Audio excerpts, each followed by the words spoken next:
In the last few years, smartphone cameras become really good, so they replace consumer point shoot. But is there any benefit from owning this thing versus your smartphone? We will find out in this video. Quick note, the exact model of the devices we will use in this video is Samsung ES30 and HTC M8i. Design of the camera.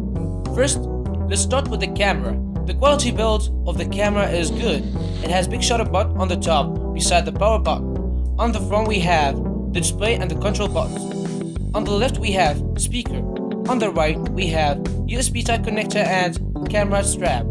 And on the bottom we have camera mount and battery compartment. Design of the phone. The phone these days is really well built and it's much thinner, but it doesn't give the same feel as the real one. And you can also buy a phone mount or build your own. But it's one more thing to carry.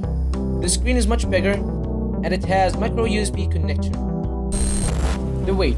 The camera weighed about 141 gram and the phone weighed about 160 gram. Not anything dramatic, but it's worth noting. The display.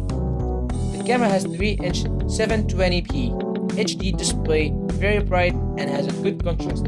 The phone has 5-inch 1080p Full HD display, larger than the camera, but it's less bright and has a touchscreen.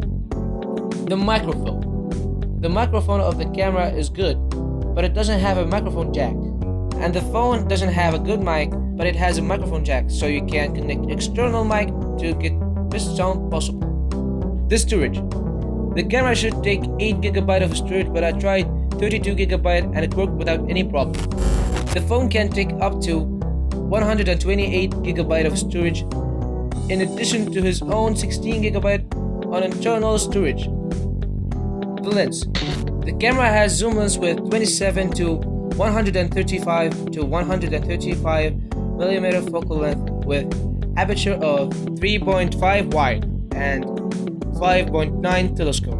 The phone has prime lens with 27mm focal length with fixed aperture of 2.0. The resolution. Both cameras have 12 megapixel sensor, 4000 by 3000. But the phone has one more sensor to take depth of pictures. The video. The camera can shoot 480p at 30 fps with motion JPEG format. But we can say anything because even Canon use it in their flagship camera. Yes, not the best quality, but it gives you a very good retro look, like Nasdaq Brothers, for example. I shared my first bedroom with my brother until I was 12. When I was really young, it seemed huge, but as I got older, it got smaller and smaller.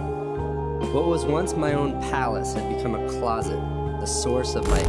The phone can shoot much higher quality with lower bitrate.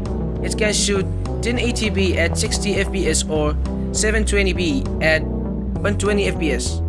The photos. You can tune the phone to give you format like RAW. That means it is more flexible to edit. On the other hand, the camera gives you a lot of profile to choose from. But with auto mode, it has more sharpness and contrast with less saturation. Customization. The phone gives you very customizable camera because of the Android, like a camera grid and software stabilization. You can also use it to edit your phone and post it on social media. And the red light that will tell everyone you are recording them and make them uncomfortable. And the very bright flash with large range that you shouldn't use because you should diffuse the light. The battery. The phone has 1200 mAh lithium battery, which is easy to charge via micro USB port. That will last you for about 4 hours on continuous use. The camera takes 2 AA alkaline battery that's very expensive and will not last you for that long. But you can also use rechargeable 2 AA lithium battery that will last you more than 6 hours. Notes. Every shot about the camera is shot with a phone and vice versa. It's the end, friend of mine. It's the end, friend of